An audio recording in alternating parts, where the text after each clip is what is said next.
Welcome back to the Tara Palmeri Show. It's a huge day for President Trump and for Israel and for the Palestinian people. After 2 long years, Hamas has finally released the hostages, but it's still unclear whether this marks the beginning of lasting peace. Nevertheless, President Trump is taking a victory lap, even though only a handful of items on his 20-point peace plan have actually been achieved. But how much credit does he really deserve? Should he get the Nobel Peace Prize he keeps saying is rightfully his? And if he brings peace to the Middle East, but disrupts the daily life for Americans through ICE raids and crackdowns from the National Guard, does that really count as a peaceful presidency? Hey, maybe it's a good thing that the prize is dangling over his head. It keeps him focused on proving that this peace deal in the Middle East can hold. He doesn't just move on to something else. We unpack all of this and more on Piers Morgan Uncensored. For those of you who don't tune into the show, Piers likes to mix it up. He brings in a cast of colorful characters. And yes, it gets loud and rowdy, but I like a healthy debate. Why not? Piers even said I was the most even-handed guest on the panel, which I take as a compliment. I try to bring that same spirit here. Open conversation, not an echo chamber. I know some of you weren't thrilled when I spoke with Republican strategist Jeff Rowe, and others really weren't wild about my chat with Democratic strategist James Carville. And I value your feedback, believe me, I do.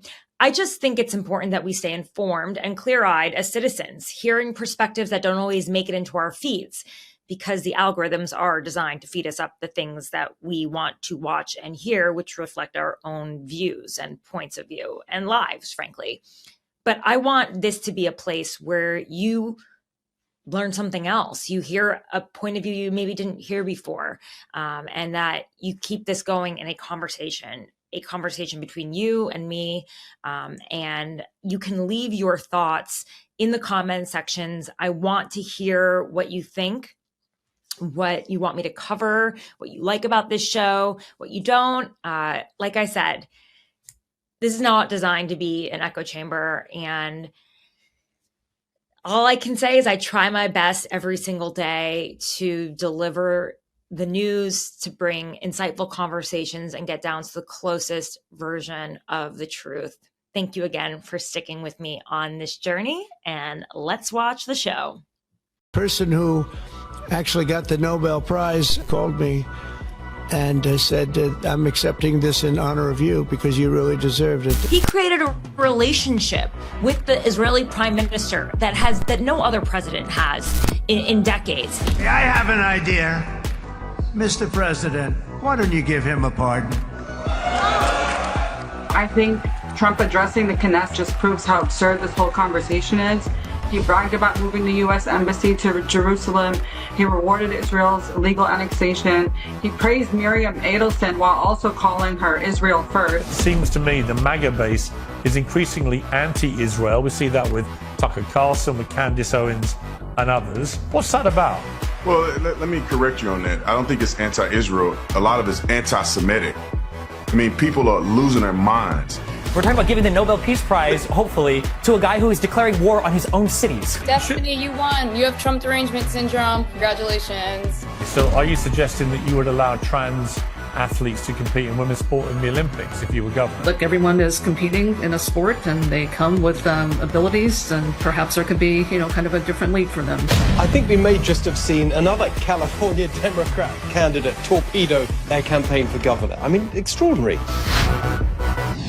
President Trump's historic role in ending the Hamas war has drawn plaudits from even his most embittered opponents. Hillary Clinton commended Trump for brokering peace, while President Obama was roundly criticized for failing to mention him in his long statement. Politics is turbulent and, above all, fickle, but history won't really have much to say about the daily squabbles we spend so much energy debating. It will, however, vividly remember the remarkable scenes of the past few days in Israel and what may prove, and it's a big may, to be the biggest deal of Trump's life. So is it time for Trump's harshest critics to recognize that even their least favorite president, if not human being, is capable of doing some good things? Is mutually lauding Netanyahu a good look, including among the MAGA base? And does Trump deserve the Nobel Peace Prize. Joining me to debate all this is from the Office Tatum podcast, Officer Tatum, TV personality Emily Austin, host of the Tara Palmeri Show, Tara Palmeri, and Nerdeen Kiswani, the activist in the Within Our Lifetime protest group. And here in the studio, making his debut in my studio here in London, is the streamer Destiny. Destiny, welcome to you. And welcome to all my guests joining remotely.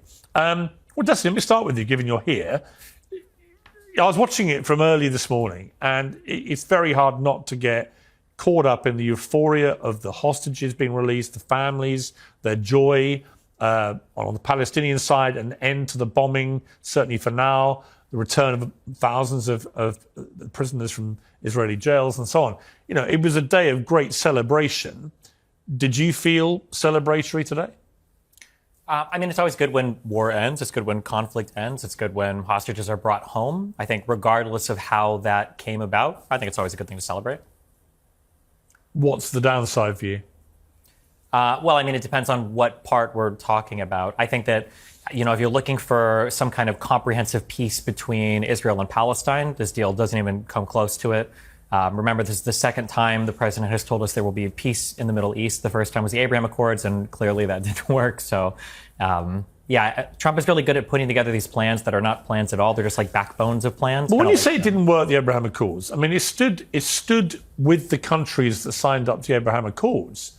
You know, they have had a good working relationship with Israel as a consequence of that. Saudi Arabia has indicated it would like to join them, but it can't when this war was raging, understandably.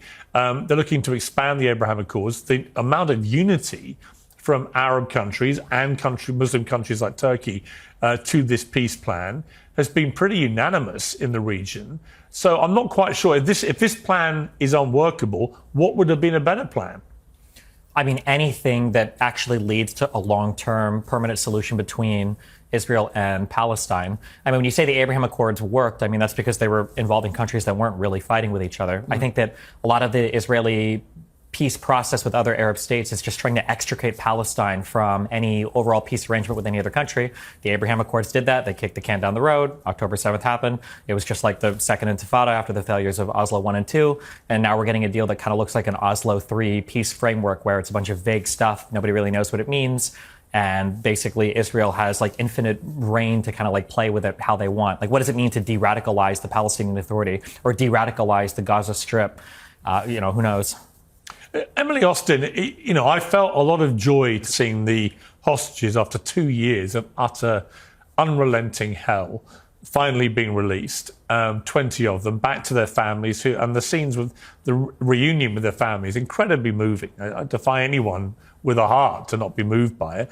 And I also found the scenes of jubilation amongst the Palestinians and seeing families returning, albeit back to their bombarded homes, with at least the hope now of being able to rebuild their lives, hopefully.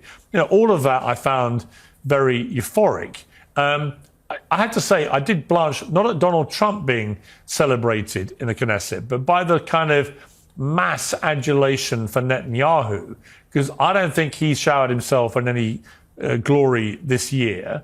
Explain why you think I'm wrong. Well, honestly, I always say my fight as an American Jew is to make sure that Israel and Jews are safe and there's not all this false information going around in America. But needless to say, Israel is very torn between supporting Netanyahu or not. There's a joke that Israelis support Trump more than they support their own prime minister, which right now definitely feels that way in Israel. I will add, I don't think Netanyahu gets any credit when he does something right at all. I think whether it's something as precise as the beeper attack, he'll never get the pat on the back for doing things the right way. When it's his involvement in signing the agreement and it's Hamas who wasn't signing it, Bibi will always take the hits for that. Now, whether you like him or not, I just feel like you need to give credit where it's due. But I think, to be honest, I thought, Emily, he did get a lot of credit for the Hezbollah pager attack. That was widely seen. I would like to have thought so, but I would just say, just to finish that point, I would say that he was widely credited with having launched a very precise, very carefully planned, expertly executed dismantling of Hezbollah using pages that did not lead to mass civilian casualties. Similarly, I thought the attack on Iran, which many people thought would be catastrophic and launch World War III and so on, actually turned out to be a short-lived war, which was very precise again in its targeting, and again did not involve mass civilian casualties. The problem comes with the way he has prosecuted the war in Gaza, which has been to do none of those things, to be not remotely surgical, but to be, in many people's eyes, utterly indiscriminate, leveling 80% of Gaza to the point of total destruction, killing 70,000 people, including many tens of thousands of civilians, including over 20,000 kids. It seems to be a completely different way of waging war against your enemy to the way that he has rightly, in my opinion, got due credit for the way he dealt with Iran and Hezbollah. Yeah, I'm a numbers girl. I like to think not emotionally, but with facts. And I recently found something really interesting, and I'd love to hear your opinion on it. According to UNRWA's numbers, which I'm reluctant to trust to begin with, according to them, 73,000 structures were destroyed, right? 68,000 people were dead. By the way, I'll add the Hamas spokesman said 58,000 militants were killed, so that math is not really making sense. But per UNRWA numbers, if that is in fact true and there were 73,000 structures destroyed and 68,000 people dead, then their ratio of structure to person, I'm talking buildings, was less than one person. It's 0.9 people per structure. Emily, you've seen the pictures. You've seen, I mean, look, one of my biggest bugbears about this is Netanyahu refusing to this day to allow international journalists to operate freely in Gaza to verify what's been going on there. But we've all seen the very few aerial shots that have come out in the last few weeks and months, and they've been utterly devastating. You know, this idea there's just a few structures or one for one and so on, it's for the birds. They have leveled 3/4 of Gaza. Piers, I can't deny the facts. I saw the videos of Gaza. Anyone who's denying that it's inhabitable is lying to you. However, I will add that when Hamas has done a phenomenal job since 2005, embedding themselves into civilian infrastructure, into schools, into nurseries, into hospitals. Al-Shifa Hospital was a Hamas HQ, for God's sake. They don't really leave Israel with much of a choice. Listen, I know you're critical of Netanyahu, but I've yet to hear anyone give me a better answer than if they were in your shoes and you are fighting a military that has fully embedded themselves into infrastructure that belongs to civilians, do you now lose a war and surrender because they've made it really, really difficult to attack? I'll tell you what Israel has done. They've done them the courtesy of dropping leaflets every single time they're going to make a strike, which, by the way, I'll add, no other military will ever do that in any form of war.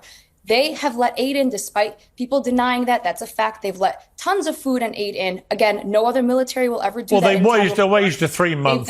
Well, hang on. They waged a 3-month illegal blockade of food and aid in February this year, which was a breach of all conventions and is, in my opinion, was a war crime. I mean, I think a lot of stuff... Before those 3 months blockade, they allowed enough aid in to last them. Well, you know what? It should never have happened. It was that you cannot do that. Why is it Israel's responsibility to feed them to begin with if they're in a war? It's not. It's a war crime.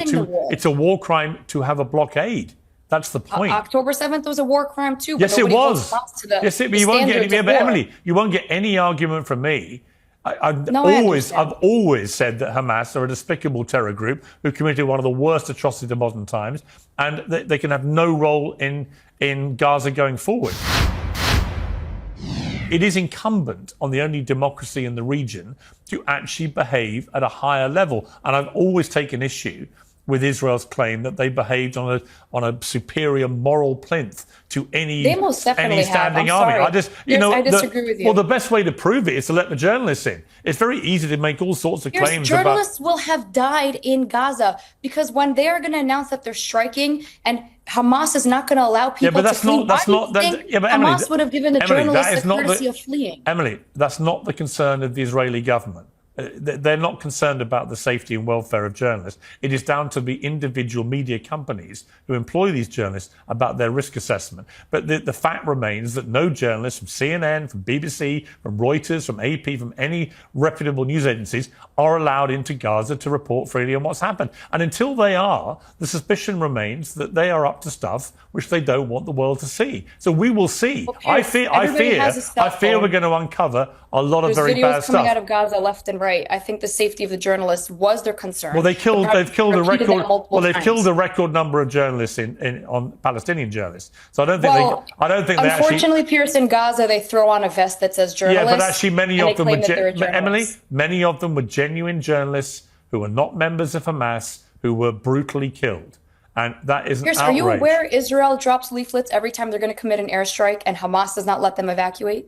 I listen. You won't get me defending Hamas about any of this, but the idea that all the 200 plus journalists had it coming because they were fake journalists is bullshit. I never said that. Well, you're implying it when you're saying they're wearing the shirt. The journalists, they all had working cell phones, by the way. The claim that Gaza has no electricity was completely a lie. The leaflets warned them. They literally had sirens letting them know to leave. How much more of a warning should Israel give before they're going to strike? Which, again, I'm going to repeat. I'm going to bring other panelists in. I think it's more not about the warnings. It's more about how much more bombing does it take to make your point. Let me bring in Tara Palmeri. I mean, Tara, this has been a very, I've tried to be fair with this war from the start. I always recognized Israel's right to defend itself. I felt it had a duty to defend itself. I think any other country in the world that was attacked in that way would have done something similar, certainly early on. It's the scale of what happened, particularly this year, to me became increasingly indefensible. When you start blockading and starving a civilian population in the way that Israel was doing, when you just carry on just relentless bombardment and destroying most of Gaza, when you're not achieving your aims of hostage release or defeating Hamas, none of this made any sense to me. And when you have people like Smotrich and Ben-Gvir on the Israeli government, openly talking about ethnic cleansing, kicking all the Palestinians out and taking the land, I began to feel that the mission creep was changing very, very fast. That's why I'm so thrilled that we got to where we did today, really, unexpectedly. But what is your overview about this war? I agree with you. If there was nothing to hide, then why not let international journalists in? I mean, international journalists have covered every war. They're covering the war in Ukraine, Iraq, Afghanistan. They take risks, they die. But that is the way that people find out what is actually happening on the ground there. The fact that you couldn't get aid, the blockades, people traveling for miles, for days, for just like chickpeas. I interviewed a father in Gaza that was traveling for days for that. It's just so inhumane that it's hard to even remember the start of the war, why this even started, which was an incredible aggression, horrible act of Hamas, just attacking Israel brutally, stealing hostages and killing them. But then when you get into the atrocities against the Palestinian people and how many children have died, you've really lost the plot in so many ways. And then, there are some of these videos where you see Benjamin Netanyahu sort of like berating these creators that are pro Israel, and they're saying you really have to protect us more in the press. You have to be pushing our side more and more. You realize it's really become a propaganda game in a way. And Israel lost. I mean, the rest of the world is condemning them for war crimes. UN organizations saying it's a genocide. It's a wonderful day that the hostages have been returned. It's an amazing day. It's an amazing celebration. But I do think that, we can't look at Netanyahu as some sort of hero in all of this. No. We have to understand that this is a breaking point. We could, I think. I mean, one of my biggest problems with the way, on both sides I've had this, right? So early on when I was defending Israel's right to defend itself, I had a lot of extremists on the Palestinian side saying I was a pro-Zionist monster and so on. And then this year, I've had the complete reverse, where I've had very extreme Zionists who have come for me in big numbers. And their tactic has been to brand any criticism of Netanyahu or his government, some of whom are absolute headbangers like Ben-Gvir and Smotrich, that if you criticize them at all, you must be anti-Semitic. You must hate Jewish people. As a Jew, I want to say that's foolish. Yeah. correlate criticism with anti-Semitism. I just want to make that very clear. Yeah, I know, and I know you would never do that, but I'm sure you've seen it, Emily. It's been a really insidious thing to have to experience, because I have never had anything but positive thoughts about Jewish people, about Israel, actually. I love the country. I've been there. And the idea that you can't criticize a government. I made the point. I led the campaign against the Iraq war in the UK. I was running the Daily Mirror newspaper, which was a Labour supporting paper. I took on the Labour Prime Minister, Tony Blair. It didn't mean I hated the British people or that I hated my country. It just meant I hated what my government was doing in my name. So this kind of thing that you must be a Jew hater if you criticise Netanyahu, I found disgusting. Brandon, let me bring you in here. There's been an interesting split in Trump's support. The base, it seems to me, the MAGA base is increasingly anti-Israel. We see that with Tucker Carlson, with Candace Owens and others. Others are very much pro-Israel, but there's a real split there. What's that about? Well, let me correct you on that. I don't think it's anti-Israel. A lot of it's anti-Semitic. I mean, people are losing their minds. And I almost had a stroke listening to the capitulation to the foolery in Gaza and Israel. Israel don't owe them anything. Why are we confused about this? They came over and they slaughtered all these people. They took people hostage. They don't owe them nothing. They could starve them to death if they wanted to. That's their decision, in my personal opinion, because they're reasonable. They send out leaflets and the lies about the media. They don't allow journalists in. Where's all this propaganda coming from? They don't allow them in. I see videos of kids. I see buildings coming down. Where's all this coming from? They don't allow propaganda. Look. Well, listen, but Brandon, it's a real reason. It is actually a fact they don't allow journalists in. No, but unless you are a friendly journalist embedded with the IDF, you're not allowed in. It's inconsequential. Because it's not though, is it? Because how do we know the truth? I believe it's inconsequential. You know the truth. You see the propaganda coming out of Gaza. You see, and then journalists get killed and people are complaining. Propaganda is not true. And people complain. I see propaganda on all sides, and in my experience of propaganda in war, the only way. What is the truth? We will find out. The only way, Brandon, the only way to counter propaganda from all sides in a war, because it comes from all sides, the only way is to allow independent journalists to do their jobs. They don't do their job in America. So they lie every day in America. So I don't really care about that. At the end of the day, we will see now that the war is over. Let's talk about people getting $7,000 a post. Let me finish, to lie. young lady. Let me finish. And I will give you a chance to speak. Let me finish, young lady, please. And so what I'm saying is that I think it's inconsequential. I think people are jumping. They don't have to feed these people. They could have starved them to death if they wanted to, but they didn't. That would be a war crime. They were kept. You could say it's a war crime anyway. Who cares? I'm not saying they it would be a war crime. Innocent people in Israel. Yeah, but Brandon, it would be a war crime. You could say it doesn't matter. They killed all these people. It does matter. Hamas is embedding themselves. Hamas is embedding themselves in the population. Yeah, Hamas are disgusting. Hamas are disgusting, and they commit endless war crimes.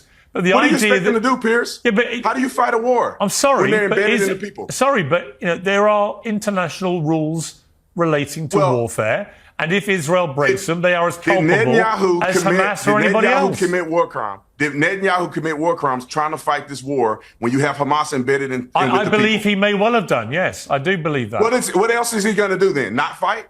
No, you can fight, but you have to abide by the rules of war. Well, what are you going to do? This is why we have the rules of but Brandon, nobody's answering his question. This is why we had the Geneva. This is why we had the Geneva Convention set up after World War II. What do you do then? Brandon, after World War II, they set up a Geneva Convention because the world concluded that a lot of the stuff that went on in World War II simply crossed a line, and therefore, for future wars and conflicts, you had to have rules of engagement recognized by the international community. And if you don't have those, then anything goes, that anyone can do anything. And you, I'm sure, would agree with me that way insanity lies, right? And total mayhem. I agree, Piers, but I think that this was a unique situation where you're fighting an enemy that's embedded in with the people. They literally have headquarters at hospitals. They're having military weapons and doing all this stuff. Some of their journalists are terrorists. Some of the people are terrorists. They're not even fighting with uniforms on. How do we even know who's a combatant and who's not a combatant?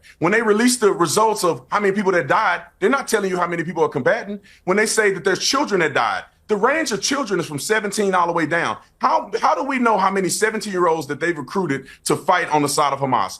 So it is ridiculous. Well, we don't. Wouldn't we actually find that out if we had journalists in there? Exactly. Wouldn't we actually the journalists going to have a birth certificate in their hand? Give me a break. No, if we had journalists in there that were from every country all over, you can have your dispute with American journalists. Obviously, you don't think they're independent? They would be dead. They would be getting killed. They would be dead. They would be starving. Right? Brandon, let me just interject for a sec. I want to point something out I noticed after the ceasefire is that before the ceasefire, if you looked at videos of Gaza, and Piers, plenty of them were coming out, not from journalists, from civilians in Gaza, you saw no men in uniform. It's almost like Hamas did not exist in Gaza. I actually thought Israel had gotten rid of them. Suddenly, after Israel withdrew its troops, every single man, actually, let me add, teenager and adult man suddenly has a machine gun and is in uniform. Excuse me, the woman in the red, I forgot your name. Actually, really respect your opinion. Tara. But I do believe that these Hamas militants, if you're a journalist in Gaza and they're dressed as regular innocent civilians, you don't know who's who. So what are they going to do? Okay, you look like a normal kid. You look like a normal kid. You could be Hamas, I'm not sure. They were literally, as Brandon's trying to say, embedding themselves in civilians, not just in their resources, in uniform as well. They obviously were doing all of those things. So let me bring in Nerdeen. Nerdeen, you and I have talked a lot during this war, often in some very contentious circumstances. But today, how do you feel? I mean, the war appears to have ended for now. Palestinians are returning to what remains of their homes. There appears to be a joyous feeling of at least the war is over and they can try and get back to their lives. They haven't been expelled, as many on the Israeli government would have liked to seen. So do you give Trump any credit for this? I mean, I sincerely hope that the, war is over. Palestinians have been through enough, through starvation, famine, entire bloodlines wiped out, families that'll never be, the same again. And, I just think these ceasefires aren't necessarily proof of peace. So far, they've just been pauses in the project of genocide and ethnic cleansing that began over 75 years ago with the Nakba and continues today. Under Trump, countless of Palestinians were killed. They were starved. They were displaced. And the so-called ceasefire plan didn't even include Palestinians, negotiators at all in the construction of the plan. Instead, Palestinians were forced into submission through starvation, blockade, and these U.S.-administered Gaza humanitarian fund sites where people were rounded up and targeted by Islamophobic biker gangs. And now part of these deals demand the disarmament of Hamas, which is literally impossible, since most of the weapons that Hamas happens now were delivered by Israel itself in the form of unexploded ordinances and munitions dropped on Gaza. So it feels like, this is all just a setup to extract the hostages, which Hamas said early on in October 2023 that they were willing to release all of the civilian hostages in order to just continue killing people in Gaza. Just last night, another Palestinian was killed, was shot by Israel, and also proxy, militias that are being funded and protected by Israel in Gaza are also continuing to kill Palestinians, like the Palestinian journalist Salah al-Jafrawi, who was murdered. And I think another thing that is important to mention here is that Israel systematically... Hamas. You're a compulsive liar. $7,000, we get it. You get your pay. Keep saying that. That's a lawsuit. Who's getting paid $7,000? Who's getting paid? Interrupting me. Who's Not to mention that Israel systematically destroyed more hospitals, schools, water and sanitation systems, power plants, and other essential infrastructure right before withdrawing from Gaza, leaving the population. Hamas headquarters. Okay, don't all talk at once. Nerdeen, let me ask you a question. Out of interest, what should Israel have done on October the 8th by way of responding to the worst terror attack of modern times? What should Palestinians have done to respond? No, that wasn't my question. Constant killing. That wasn't my question. What should Israel have done? Is she your lawyer? I'm not sure why she's continuously interrupting me. I know you get $7,000 to sit here and spew propaganda, but that's not going to work. Nerdeen, aren't you a lawyer? Don't you know what defamation is? Do you have any proof that I have ever gotten one penny from Israel? No, if you're going to make an accusation, back it up with facts. Do you have one receipt that I've received $1 from Israel, or are you just yapping at it? To his question right now. I know Nerdeen, I think it's a fair. Hang on. It's a fair question, Nerdeen. You made an allegation against Emily that she's taken money to talk up for Israel. Do you have any proof of that? This is widely reported, and I would like to actually focus on the question that you talked about in regards to Gaza. I want to focus on the allegation. At the end of the day, I don't. Well, just for the record, Emily, have you accepted? Have you been paid, Emily, to talk up in Israel's favour? Zero. Nothing. Okay, so we've clarified that. Nerdeen, answer my question though. What should Israel, not the Palestinians, what should Israel have done after this appalling terror attack? I think the only way that there can be peace in the Holy Land is through accountability and through justice, not through genocide. By committing this genocide, Israel hasn't. But I'm talking about the attempted genocide that Hamas waged. So let's talk about that first, right? What should Israel have done following the mass murder of 1,200 of its people, the wounding and maiming of 7,000 more, and the kidnapping of over 250, including Holocaust survivors and babies? What should Israel have done? What would have been the proportionate, correct response by Israel after that attack? Negotiating a hostage exchange in return for the Palestinian hostages would have saved a lot of bloodshed on both sides. And let's not forget that Israel employed the Hannibal Directive on October 7th. Much of the damage that have been done could only have been carried out by Apache helicopters. And, you know, all right, but do you think what Hamas did? Okay, but do you think what Hamas did on October the 7th was justified? You constantly ask me this question every time I come on your show as some sort of gotcha. You know, I think that repression and oppression breeds resistance. I'm not living at the opposite end of a barrel of an Israeli gun. I'm not having my home destroyed to rubble. So I'm not going to tell people that have constantly faced this prior to October 7, 2023, that, you know, resisting it is wrong or how they resisted is wrong. That's not my place. A terror attack is not resistance. It's a terror attack. Pierce, this is clear. This young lady is a propagandist. How should have Israel responded? She does not have common sense. And I'm asking you, Piers, now. How should Palestinians respond to 75 years of displacement? For over 20 years. That's 75 years of displacement. It's not just a few months. Okay, it's funny. You're such a hypocrite. You're talking about me interrupting you, and now you're constantly interrupting me. Piers, okay, because it's getting crazy what you're saying. To constant incursions on Gaza, to the destruction of refugee camps in the West Bank, to the denial of the right of return, to countless war crimes. How should have Palestinians responded to that? Well, my answer is that committing a terrorist attack of that magnitude is never, ever resistance or defensible. Okay, so what's the answer? So how should they resist? Well, no, you're just saying what they shouldn't do. I'm making the point that an act of terrorism is never the correct response, ever. So what's the correct response? Let me bring Brandon in here. Brandon. Okay, you can't answer the question that you tried to ask me. I want everybody to get a chance. This young lady is clearly a propagandist. She will not deny or will not say that Hamas is a terrorist organization and they killed innocent people. And then she wants Hamas to be fighting and killing innocent people. And then when Israel come back and whoop their socks off, she act like it's a genocide. They haven't been committing a genocide. I don't know what world you live in or any other person that's living in that think this is a genocide. You don't feed people in a genocide. International you don't organizations in a genocide. The population doesn't grow during a genocide. 75 years, the population has grown. What are you saying? Are you guys smoking or what? 75 years, the population has grown. That's not a genocide. That's not what the definition of genocide. Could you even define genocide? You clearly can't even define genocide. Well, I'll tell you what. Name another genocide. Let me just say something. The reality, and I've learned this by talking to genocide scholars, is that no country or state has ever been found guilty of waging a genocide. I was surprised by that. I didn't know that. The bar for a genocide is extremely high. And that's why, so far, no country has ever been found guilty or convicted of committing or waging a genocide. I didn't know that before this war broke out, but I do know that now. So the bar is very, very high for even in Rwanda. They did not, in the end, classify that as a genocide.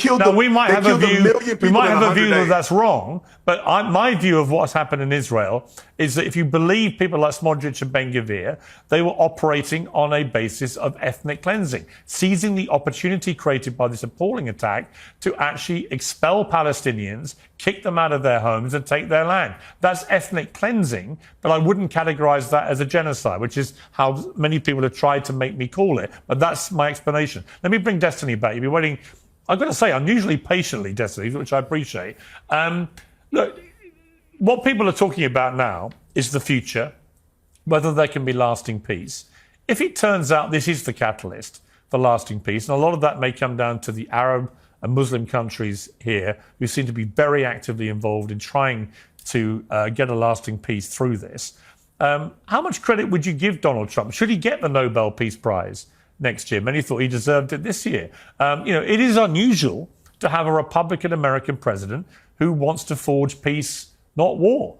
But he talks about peace all the time. He's trying to find it in Ukraine. He seems to have found it in the Middle East. I'm not sure what else he has to do, given that Barack Obama got the Nobel Peace Prize 8 months into his tenure in his first presidency for basically making a couple of fancy speeches. But it seems people don't want to give him the Nobel Peace Prize because he's Donald Trump. Yeah, I don't think Donald Trump has an interest in peace. He just wants to get rid of problems and move on to the next thing. Again, we already had peace in the Middle East with the Abraham Accords, and we saw where that led. Now we've got whatever the ceasefire is, the 20-point plan, I think is kind of a joke. He came in saying that he was going to figure out all these issues on day one. He hasn't. He let Israel wage basically maximally the war they wanted to wage. They were able to eliminate essentially every enemy, all the top brass in Hamas, twice. They bombed Qatar. They got the United States to bomb Iran. They, Syrian regime, Bashar al-Assad, his regime collapsed. They killed Nasrallah. They got, rid of Hezbollah. The idea that Trump has come in and brokered peace after Israel has essentially eliminated all enemies, and then the peace that was brokered is this insanely one-sided favorable deal to the Israelis. I feel like they're just setting themselves up for some other terrorist attack in the future, and then we're all going to be scratching our heads, looking around like, I can't believe this is happening again. Tara, Destiny, you won. You have Trump derangement syndrome. Congratulations. You win well, this at least Destiny's here prepared to talk about it. The people. You know what? Nerdeen is right. $7,000. I see it now. There's the. Is that a monthly payment or a yearly payment? Honestly, I wish I got it. I really, really wish I did. If someone else is making it, I would love the directions of how I can get the money too. But thus far, I haven't been offered, nor have I received. But thank you again for a baseless accusation. Okay, to be clear, you just basically accused me of having Trump derangement syndrome. I think my criticism is pretty pointed. There is no concrete plan for what this is going to look like afterwards. Israel got to end the war. They got to eliminate all enemies. They're getting to do damage to the infrastructure of the West. By the way, they didn't. Hamas is everywhere, all over Gaza, flaunting how they've won this. What has Israel been doing for 2 years? They're still everywhere. How many more places do they need to bomb? Do you see the videos coming out of Gaza that Hamas is cheering and parading? Well, I don't know how much more time you need. I don't know how many more bombs you have to drop. At some point, your war is over. You figured it out. You can't. At some point, Hamas needs to surrender and demilitarize. Did you ever think about that? Oh, well, a complete surrender, demilitarized would have been a good thing for Trump to arrange more than, a year into his presidency. So that's why I don't give him any credit for it. All right, Tara, let me bring you in here because you're probably, I would say, the neutral member of the panel in many ways. It does seem there is a double standard about Trump. Nobel Peace Prize, credit for forging peace. Do you think there is a double standard? I do think, like you said, noted that President Obama got the Nobel Peace Prize in 8 months. It's probably more of a symbol in a lot of ways than what it actually represents. Will this actually lead to peace? I think he should apply again because the application date was around January when he was not even inaugurated. How could he be, how could he put his name forward before he's even president yet? And even in this case, it's a little early days. I think we need to see if there is actual peace. Next week, this could all be broken. As we've said, Hamas has yet to give up its arms. Gaza is still occupied by Israel. Yeah, there are lots of unanswered really questions, but I do find it extraordinary that Bernie Sanders, for example, so vocal about Trump, right? Last week, in the last 7 days, 16 anti-Trump posts on his X account. He hasn't mentioned the Middle East at all. Bernie Sanders, a man who ran for president, hugely big figure in the United States political arena, hasn't mentioned this on his feed. All he's done is relentless Trump bashing about other stuff. And I'm like, it's so transparent that. You talk about Trump derangement syndrome. How does that manifest itself? If you are a senior politician in the United States and you can't find it in yourself, even Hillary Clinton gave Trump credit for this because she knows how difficult it is to get to this place. Yeah. I just think to Bernie Sanders, I asked him directly, what's stopping you saying something, anything? You're very vocal all day long about Trump. And the reason is he doesn't want to say anything positive about Trump. So he'd rather not talk about this incredibly historic moment in the Middle East, which is, an example of just how unhinged a lot of Trump's opponents become. Well, this is all political theater at the backdrop. Well, let Tara respond. Yeah, I mean, ultimately, I think it's the fact that it feeds President Trump's ego. They find him detestable. The fact that he needs these plaudits and awards. They don't like him as a person. It's political, obviously. But yeah, this is a big deal. He got Benjamin Netanyahu in the Oval Office to apologize to Qatar. Huge. He created a relationship with the Israeli prime minister that no other president has in decades. And he was able to almost strong arm this moment that we got to right now. And yes, he deserves credit for it. But the whole question is, does it hold up? And that's why this year-long evaluation for his Nobel Peace Prize makes the most sense. He probably hates that he has to wait for it. But I think it will show if this holds up. And I think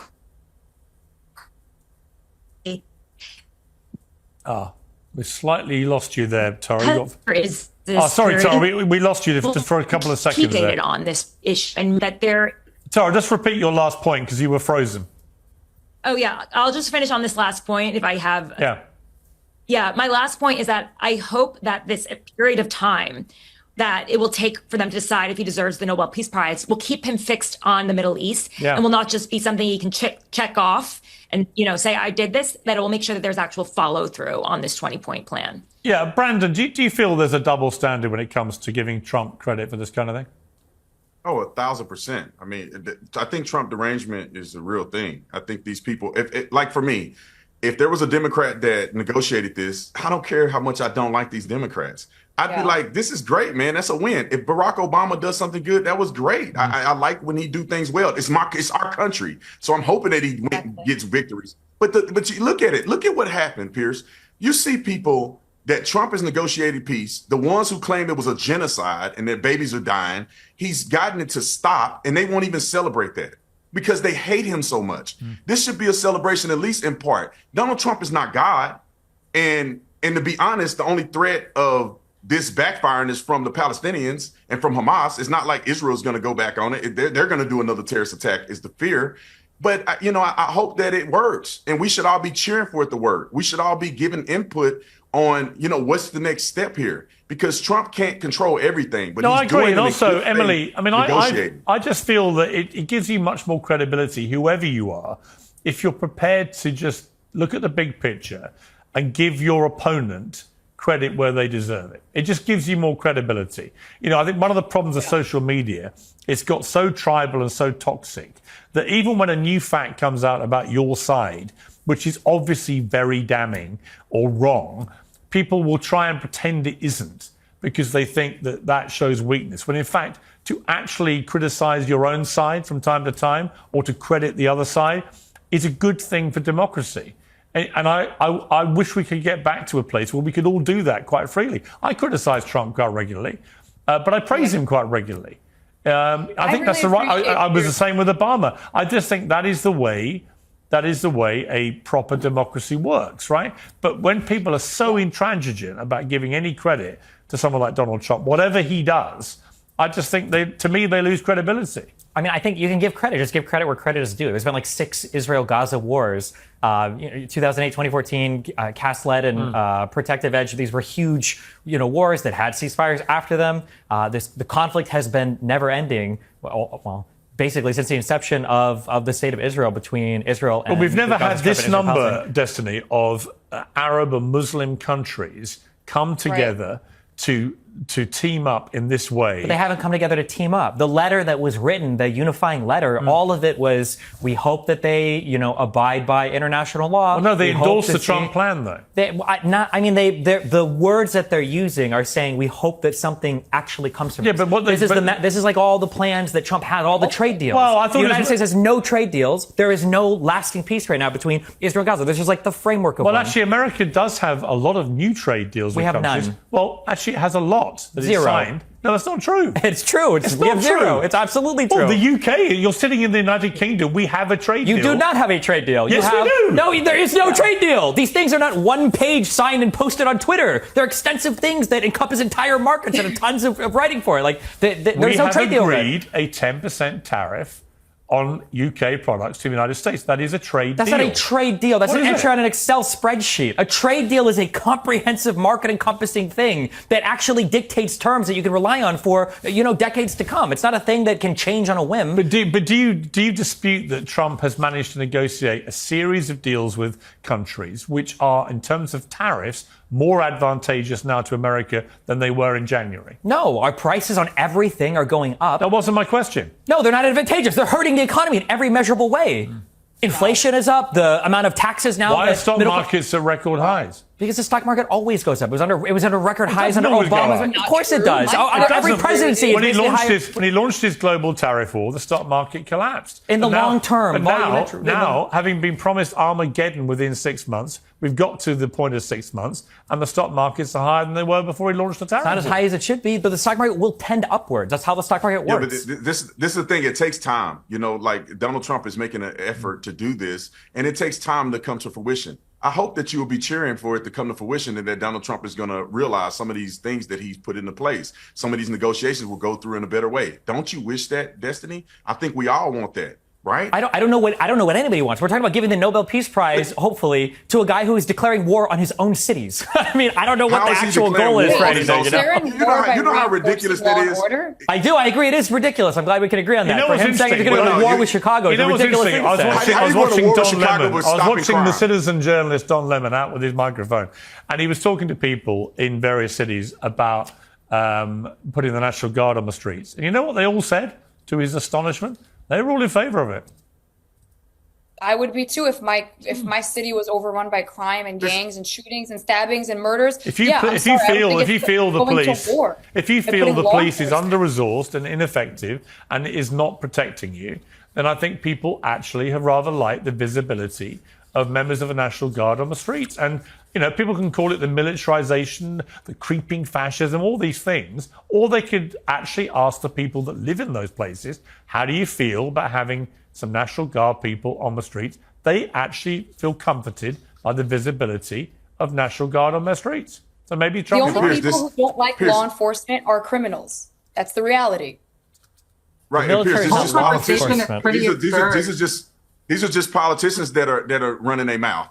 Just like Black Lives Matter when they want to defund the police. You ask people that live in the hood, they love the police. They want the police there. They get sick of their kids getting shot in the middle of the street. So most people, go to Chicago. go to D.C. Remember when they were protesting D.C.? A bunch of white people. The majority of D.C. population is black. None of the black people are out there protesting. It's a bunch of leftist nut jobs and politicians who are pushing this agenda. Most people want to be safe. The property value goes up when it's safe. Stores come into the community. The economy is boosted. Your schools are better. No person on earth want crime to be rampant in their cities. Okay. And when their politicians do nothing, then Trump has to step in. All right, let me give the last word to Nerdeen. How do you see things in the next 2-3 years in Gaza, in the West Bank, in that region?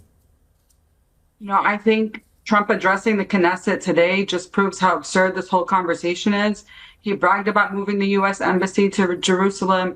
He rewarded Israel's illegal annexation. He praised Miriam Edelson while also calling her Israel first. But he also went to Egypt after the Knesset. He also went to Egypt. So, yes, he was at the Knesset. Yes, he got celebrated for getting the hostages released. That's inevitable. But he also then went to Egypt immediately. Right. So, I look at the totality of what Trump has done on this very quick visit, and he's going to both sides. He understands you only get to peace by talking and sitting down and doing deals with all warring partners. Right. It's the only way you do it. What we've seen is the Palestinian resistance today are the orphans of the past Israeli incursions on Gaza, on the West Bank.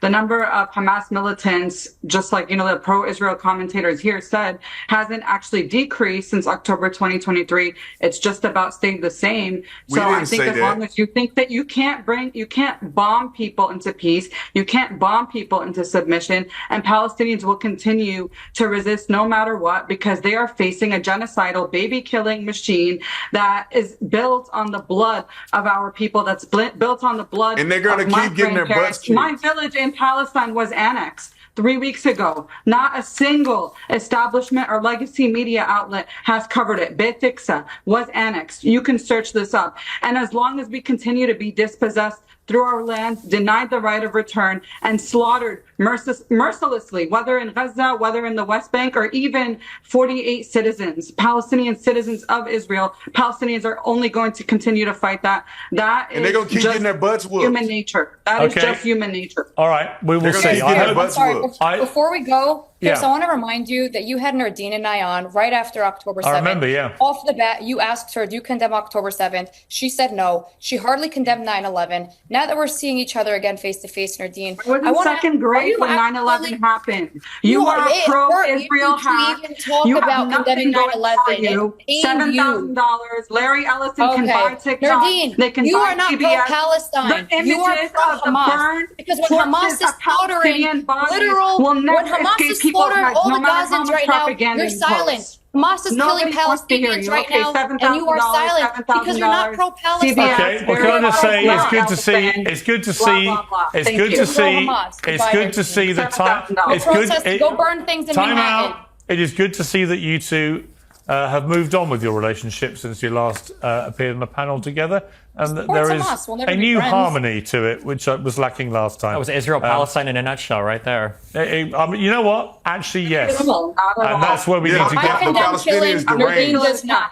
Yeah. Israel, Palestine. Okay. I'm Palestinians defending deranged. my people, That's my about land, right. and you just have a I ridiculous. think, media unusually, pundit keep getting your butt unusually for when a panel includes Destiny, he's ended with the most prescient point of all, probably the most pertinent point of all, which is actually, in a way, that is the problem. And we need to get to a place where we get a mutual respect.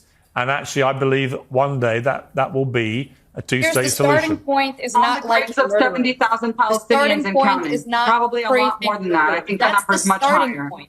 All right. That's the starting point. I'm gonna leave it there, but thank you very much indeed, all of you, for the Piers. debate. I appreciate it. Thank you again for tuning into the Tara Palmeri Show. If you like my reporting, you should go to tarapalmeri.com and sign up for my newsletter, The Red Letter, where you can get my exclusive reporting straight to your inbox. You can watch or listen to this show on Spotify, on Apple, wherever you get your podcasts. You can watch it on YouTube. And I want to thank my producer, Eric Abinate. I want to thank Adam Stewart, who does the graphics, and Abby Baker, who handles the research. I couldn't do it without my team and all of you. So thank you for keeping this conversation going. And of course, please rate, subscribe, share this with your friends, and leave your thoughts in the comment section. This is a conversation. So see you again this week.